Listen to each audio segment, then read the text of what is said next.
여러분 안녕하세요. 조성식의 어퍼컷입니다. 한동훈 법무부 장관이 보수층에서 뭐 차세대 차기 대선 후보로까지 거론이 되고 있죠. 그래서 이제 뭐 조만간 2024년이 총선인데 그때 총선에 나올 거다. 또는 조금 더 앞서 나간 보도를 보면 그 국민의힘에서 상당한 그 이제 아주 비중 있는 그런 자리를 맡을 것이다. 뭐 이런 관측도 나오고 있는데요. 지난번에 한 달쯤 전인가 그런 보도가 나왔어요. 그 한동훈 장관의 어록을 모아서 책으로 낸다. 예. 그래서 뭐 그간에 한 장관 발언들을 그 언론들이 많이 그 인용 보도를 했지 않습니까? 그래서 한 장관 발언에 대해서 한번 분석을 해보자. 어, 뭐 이제 일부에서 또 그런 분석을 하잖아요. 뭐 민주당 의원들이 한 장관과 설전을 벌이면 대부분 깨진다. 예, 그래서 또 한 장관의 인기가 그래서 더 올라간다. 그러면 자, 한 장관 발언이 지금 문제가 없나? 한 장관 발언이 다 진실인가? 다 참인가? 예, 이런 의문을 품고 제가 좀 분석을 해보았습니다. 그래서 오늘은 자, 대표적인 한 장관 발언 중에 대표적인 거 한 10가지를 제가 추려서 거기에 대해서 한번 분석을 하는 시간을 갖도록 하겠습니다. 자, 제목은 한동훈 가라사대. 자, 이렇게 뽑았는데요. 뭐 성경에 보면 예수가 가라사대 이러잖아요.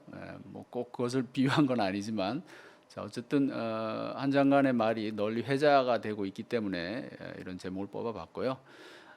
내용적으로는 아마 그 궤변에 해당되는 그런 내용들을 한번 중점적으로 살펴보는 그런 시간이 될 것 같습니다. 먼저 그 정경심 사모펀드와 관련해서 살펴보겠습니다. 자, 한동훈 장관이 이것은 이제 2021년 그러니까 지난해 8월 사법연수원 부원장의 재직 중일 때 한 발언인데요. 그때 이제 그 이 정경심 사건 재판부 그러니까 2심 항소심 재판부죠. 여기서 이제 다시 유죄 선고를 이제 하면서 1심에 이어서 이제 이 소위 뭐 입시 비리 그다음에 이 사모펀드 비리가 거의 유죄로 이제 확정되는 그런 상황이었죠. 물론 이제 지난해 상황이니까 그때는 이제 항소심이었고 나중에 이제 최종 대법원에서도 이제 확정이 됐습니다만은 그때 이제 2심 판결이 난 거에 대해서 일부에서는 자 이제 뭐 입시 비리는 이제 별건으로 다루고요. 일단 가장 그 중요한 수사 명분이었던 사모펀드 그 비리에 대해서 재판부가 이제 유죄를 선고했는데 사실은 주된 사모펀드와 관련해서 주된 혐의에 대해서 무죄가 나왔거든요. 자, 이거와 관련해서 좀 논란이 일었습니다. 그래서 진보 진영에서는 사실상 사모펀드와 관련해서는 무죄 선고가 난 거다. 이런 얘기들을 하고 했는데 여기에 대해서 이제 한 장관이 이제 반박을 한 겁니다. 이제 한 장관은 이 조국 수사 당시에 대검 반부패 강력부장으로서 사실상 이제 수사를 지휘하는 그런 역할을 했었죠. 자, 그래서 한 장관이 뭐라고 얘기를 했냐면, 자, 사모펀드 관련 범죄 중 미공개 정보 이용 범죄, 그다음에 범죄 수익 은닉 범죄, 금융실명법 위반, 그다음에 증거인멸 교사에 대해서 유죄 판결이 선고됐다. 자, 이렇게만 보면 상당히 뭐 대부분의 혐의에 대해서 유죄가 나온 것처럼 보이죠. 그다음에 또 뭐라고 했냐면 사모펀드 범죄 중에 일부에 대해서만 무죄 판결이 났는데도 모두에 대해 무죄 판결이 났다고 허위 사실을 말한 뒤에 그것을 전제로 수사를 비난하는 것은 수사팀을 비난하는 걸 얘기합니다. 그것은 허위 사실이고 곧 수사팀의 명예를 훼손하는 것이다. 자, 이렇게 얘기를 했습니다. 자, 그러면 과연 한 장관의 말이 사실일까요? 한번 조목조목 한번 살펴보겠습니다. 무죄로 선고난 부분들은 그대로 무죄가 유지가 됐습니다. 자, 애초 그 이제 정경심 교수에 대해서 이 사모펀드와 관련해서는 어떤 혐의들이 제기됐었냐 하면, 자, 정 교수가 사모펀드 운영회사의 실질적인 소유주다. 즉 그 조국 전 장관의 오촌 조카인 조범동 씨와 실질적으로 그 회사를 소유했고 또 운영을 했고, 그다음에 그 회사 수익도 그 회사 자금을 뭐 횡령하고 이런 혐의들이 있었거든요. 그다음에 그 펀드가 투자한 업체가 광극공사를 수주하는 과정에 조 전 장관이 영향력을 행사했다. 나아가 이 자금들이 조 전 장관의 대선 자금과 관련된 것이다. 자, 이런 것들이 주요 혐의로 거론이 됐었단 말이죠. 그런데 이제 판결을 보면요, 1, 2심 판결을 보면, 자, 그 정경심 교수가 사모펀드 운영회사 그 돈 1억 5천만 원을 횡령했다는 혐의, 그 조카 조범동 씨하고요. 이 부분은 1심부터 계속 무죄가 나왔어요. 사실은 이것이 이제 가장 중요한 혐의였는데, 왜냐하면 이 부분이 무죄가 되면 이 사모펀드를 정경심 교수가 실제로 거기 운영에 관여하거나 거기에 실제로 소유주라든가 이런 부분들이 다 허구가 되거든요. 그래서 가장 중요한 혐의가 깨졌다는 그런 분석이 나왔던 거고요. 그다음에 뭐 금융위원회에 펀드 출자 약정 금액을 거짓 신고했다는 혐의도 마찬가지로 무죄가 나왔고, 그다음에 항소심에서는 특히 미공개 정보를 이용해서 주식을 투자했다는 부분, 각각 10만 주, 2만 주 뭐 이런 것들이 있는데 여기 다 무죄가 나왔습니다. 이제 다만 16,000주에 대해서는 그것은 이제 유죄가 나왔고요. 자, 그러면 근데 이것은 사모펀드와 직접 관련이 있는 혐의가 아니에요. 일종의 별건 혐의에 대해서 검찰이 별도로 수사한 부분에 대해서 그것도 일부 사안에 대해서 유죄가 나왔던 거죠. 그래서 이 전체적인 내용을 보면, 판결 요지를 보면 사모펀드와 관련해서는 대체로 무죄 판결이 나왔다. 그래서 일부 별건에 대해서 유죄가 나온 것인데, 이것을 가지고 지금 한동훈 장관은 당시 말하자면 지금 그 좀 거꾸로 얘기를 하는 거예요. 그래서 이 내용 한 장관의 발언으로만 보면 뭐 특별히 틀린 것 같지는 않지만 내용을 곰곰이 들여다 보면 지금 거꾸로 얘기를 하고 있다. 일부에 대해서 무죄 판결이 났다고 했는데 사실은 그 일부가 가장 중요한 부분이 무죄가 났기 때문에 사모펀드와 관련해서는 수사팀이 어떻게 보면 사실상 실패한 겁니다. 이것을 이런 식으로 약간 호도를 했다. 이것은 이제 올해 4월에 장관에 이제 지명된 직후에, 그러니까 인사청문회 하기 전이죠. 그때 이제 법무부 장관 후보자로서 검찰개혁 과제가 무엇이라고 생각하느냐 이런 질문에 대해서 이렇게 얘기를 했어요. 검찰은 몇백 년 이어져 온 것이기 때문에 새로 할 것이 없다. 검찰은 효율적으로 실력 있게 법과 상식에 맞게 나쁜 놈들을 잘 잡으면 된다. 자, 이 발언 역시 뭐 언뜻 보면 별 문제가 없어 보입니다.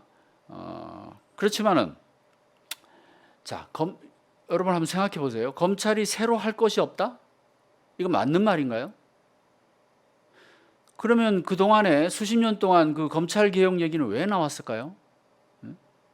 왜 검찰에 대해서 세계적으로도 드물게 강력한 그런 검찰 권한을 유난히 그 권한이 크다 그러고 그런 얘기가 도대체 왜 나왔겠습니까? 왜 수사와 기소를 분리해야 된다는 얘기들이 왜 시민사회에서 계속 나왔을까요? 자, 한 장관은 이런 그 목소리에 대해서는 완전히 그냥 귀를 닫고 있는 겁니다. 그러니까 아무리 뭐 물론 검찰이 친정이긴 하지만 이렇게 국민 상식과 동떨어진 얘기를 아무렇지도 않게 한다는 것이 참 저는 놀랍다고 봅니다. 새로 할 것이 왜 없어요? 예?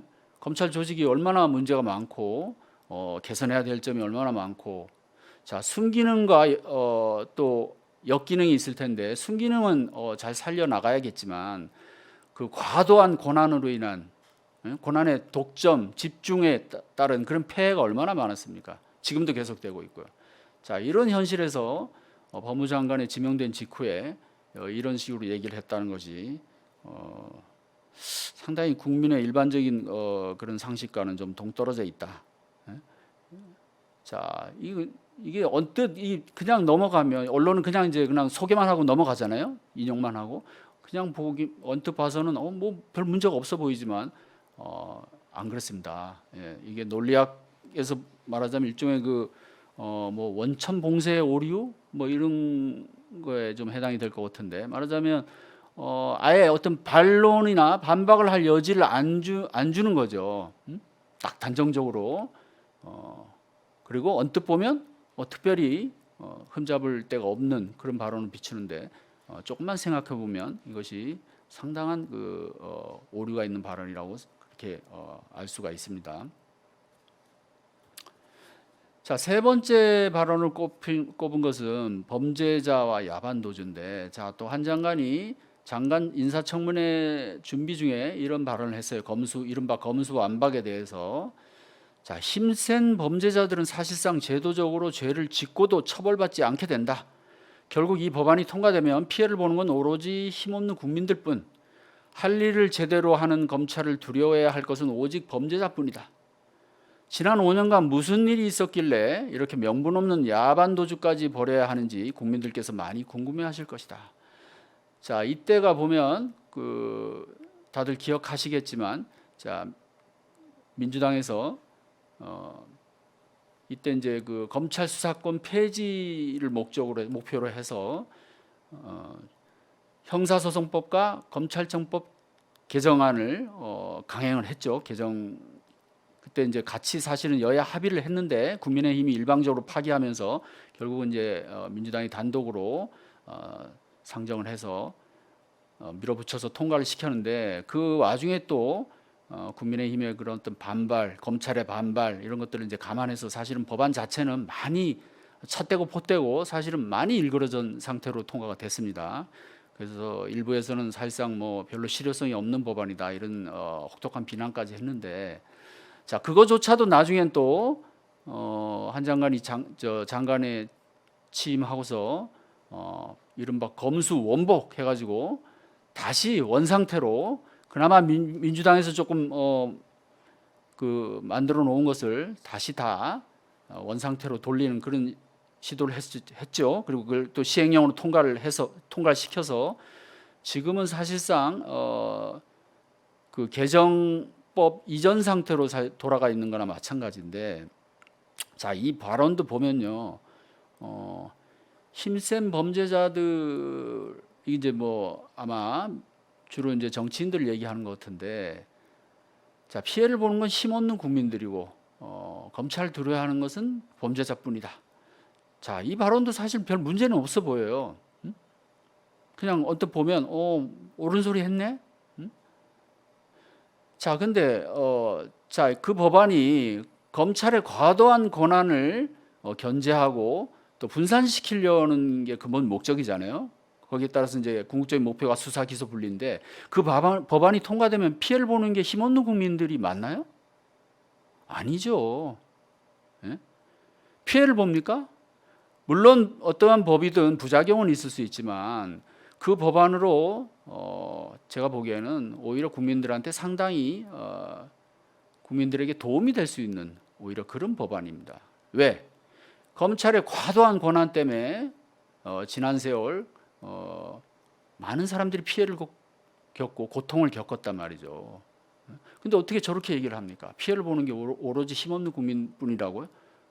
이것도 역시 호도하는 거죠. 그 다음에 검찰을 두려워해야 할 것은 오직 범죄자뿐이다.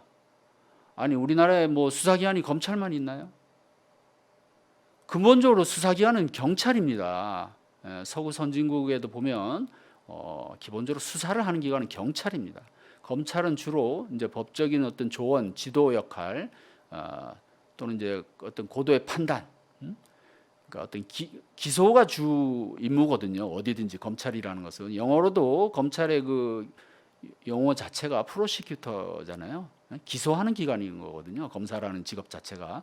그리고 서구에서 검찰 제도가 처음 생긴 그 기원을 봐도 검찰은 수사를 하는 기관이 아니고 기소를 하는 기관이거든요. 자, 근데 지금 한 장관의 발언을 보면 오로지 검찰만이 제대로 수사를 하고 마치 검찰의 힘을 약화시키는 것은 범죄자를 돕는 것처럼 이런 식으로 아주 교묘하게 호도를 하고 있다는 거죠. 그리고 보면 야반도주라는 표현을 썼는데, 자, 이것은 물론 뭐 여권 지지층에서는 저런 발언에 뭐 사이다 발언이다 이렇게 환호할지 모르지만은 상당히 과장된 발언이죠. 아니 그 입법 권한을 가진 국회에서 그다음 다수당이 정상적인 어떤 권한을 가지고 입법 활동을 한 거 가지고 물론 이제 그 단독 처리를 하다 보니까 뭐 비난을 받았지만은 그게 원래 국민의힘이 같이 합의를 했던 사안이잖아요. 그걸 가지고 단독 처리를 했다고 해서 무슨 야반 도주니 이런 표현을 쓴다는 것은 공직자로서 또 법무부 장관으로서 적절한 발언인지 우리가 의문이 들지 않을 수가 없습니다.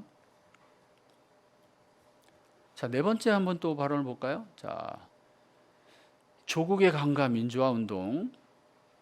자, 이것은 인사청문회 과정에서 이제 질의 답변 과정에 나온 발언인데요. 자, 민주당 의원의 어떤 이제 질의가 있었겠죠. 그래서 이렇게 이제 한 장관이 답변을 합니다. 자, 민주당 지도부가 조국 사태에 대해서 사과한 것으로 알고 있고, 그다음에 조국의 강을 건넌 것으로 아는데, 저희가 그러면 조국 수사를 하지 말았어야 했는지 여쭙고 싶습니다. 그러면서 또 이런 얘기를 합니다. 과거 민주화 운동을 할 때 민간인을 고문한 분들이 있었다. 그러니까 민주화 그 운동 세력 중에서 그렇다고 민주화 운동 전체를 폄훼하지 않듯이 검찰의 일부 과오를 가지고 기관 자체를 검찰 자체를 폄훼하고 기능 자체를 없애려고 하는 것에서는 공감하기 어렵습니다. 이런 발언을 했어요. 자, 이 발언을 두고도 또 뭐 주요 언론들이 또 뭐 아주 그냥 멋진 발언을 한 걸로 이렇게 크게 보도를 했죠. 자, 이것도 한번 뜯어볼까요? 자, 민주당 지도부가 뭐 조국 사태에 사과한 건 맞습니다. 대선 때 저는 그것을 일종의 그 재물용 발언이라고 보는데, 그러니까 어떤 이제 대선에서 어떻게 보면 중도층 마음을 좀 얻기 위해서 나름 전략적으로 했던 발언이라고 보거든요. 거기에 이제 조국 전 장관이 일종의 제사상에 오른 거죠, 말하자면. 그래서 재물 역할을 한 건데, 자, 그래서 조국의 강 뭐 이런 발언이 그때 회자가 됐지 않습니까? 자, 근데 이제 그 다음 조국의 강은 뭐 그렇다고 치고, 그러면 조국 수사를 하지 말았어야 하는 거냐? 이거하고 그건 좀 다른 얘기죠. 아니 조국 사태에 대해서 사과한 거하고 조국 수사를 하지 말았어야 하느냐? 이건 별개 얘기죠. 자, 뭐 흔히 하는 얘기대로 뭐 범죄 혐의가 있으면 뭐 수사를 할 수 있는 거죠.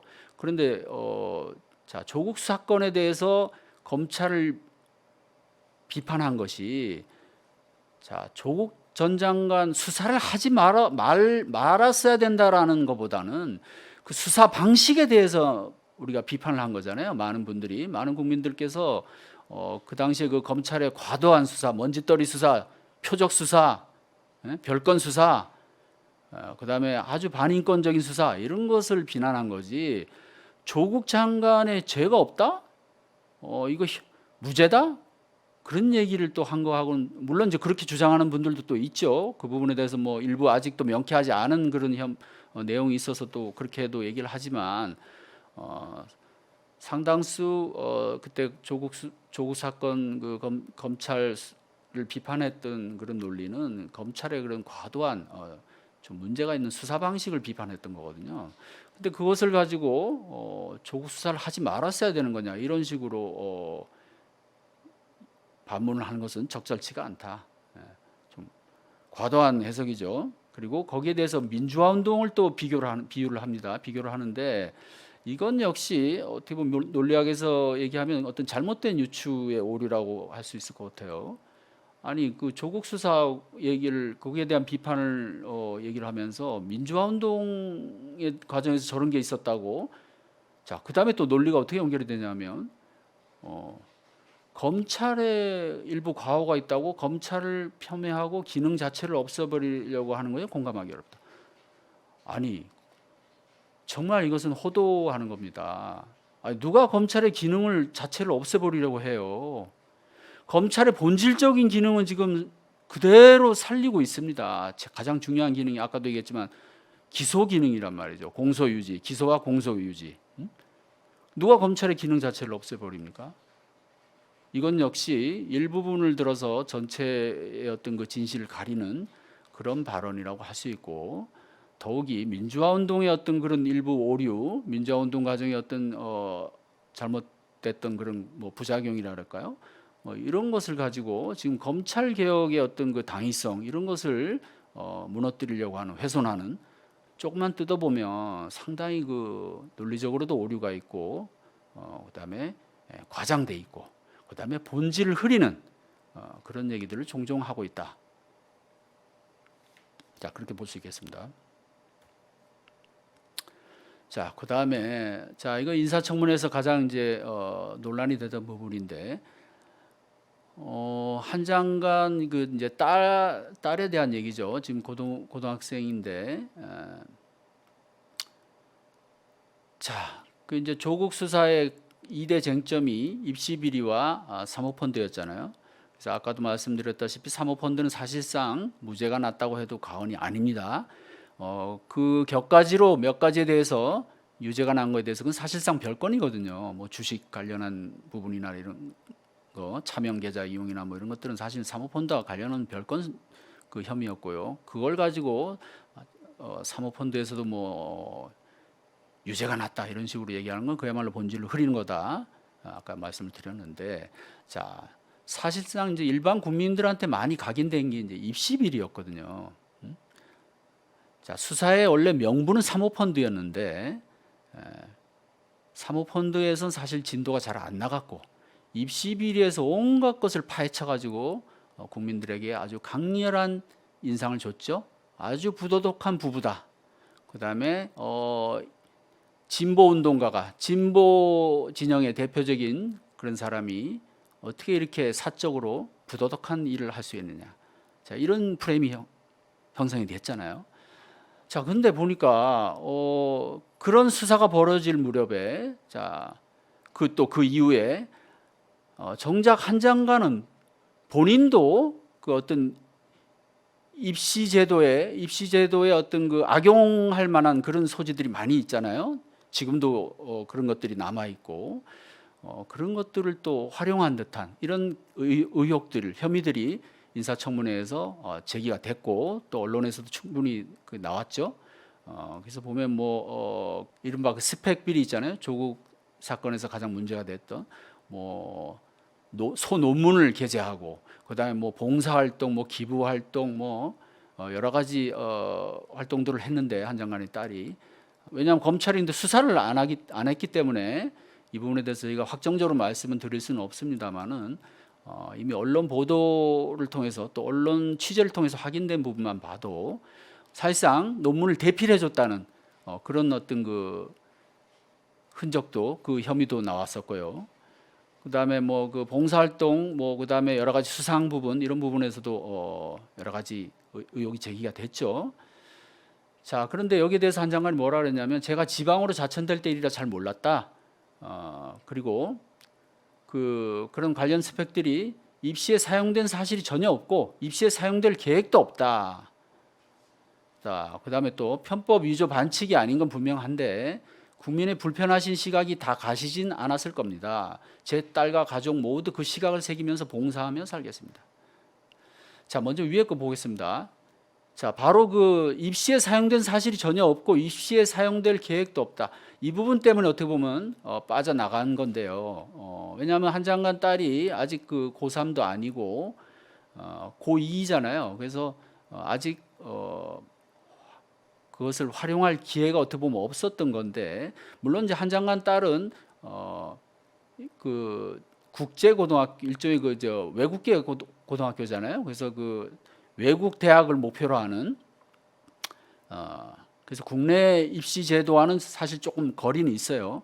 그럼에도 뭐 그 기본 틀은 비슷하거든요. 학교에서 그 스펙을 마련하고 이런 것은 왜냐하면 그건 이제 그대로 뭐 설사 미국 대학에 지원한다고 하더라도 그것이 그대로 점수로 들어가는 거거든요. 비교과 활동, 조국 전 장관 딸이 그 문제가 됐던 바로 똑같습니다. 기본 형태는 그 내용은 그런데 중요한 것은 이제 한 장관 딸은 실제로 그것을 활용을 하지 않았기 때문에 자 형사적으로는 수사 대상이 안 된다는 그런 어떤 뭐 해명이 되겠죠. 그래서 뭐 또 그런 것들에 대해서는 뭐 법률가인 한 장관이 너무도 잘 알고 있겠죠. 그래서 입시에 사용된 사실이 전혀 없고, 그러니까 문제가 있다는 것은 본인도 뭐 부인할 수는 없겠죠. 그러니까 이제 저런 식으로 얘기를 하겠죠. 입시에 사용될 계획도 없다. 그 다음 문장을 보면 또 한 장관은 여기에 대해서 편법 위조 반칙이 아니라고 얘기를 합니다. 근데 이거는 뭐 사실 모르죠. 수사를 뭐 안 했기 때문에. 근데 이제 언론 보도로 보면 다분히 이제 그런 소지들이 있는데, 그러면서 마지막으로 봉사하며 살겠다. 자, 이것도 약간 좀 뜬금없는 얘기죠. 사실에 대해서는 또 의혹에 대해서 명확하게 옳고 그른 것에 대해서 설명을 하고 또 잘못한 부분이 있으면 사과를 하고 이렇게 얘기를 하는 것이 맞을 텐데 뭐 뜬금없이 봉사하며 살겠다. 그리고 약간의 그 논리학에서 말하자면 약간 논점 일탈 오류라고 할까나요? 좀 다른 얘기를 하는 거죠. 아니 사실에 대해서는 사실로 얘기를 하면 되는데 여기서 봉사하며 살겠다. 자, 한 장관의 화법을 다시 한번 생각해 보게 되는 그런 발언입니다.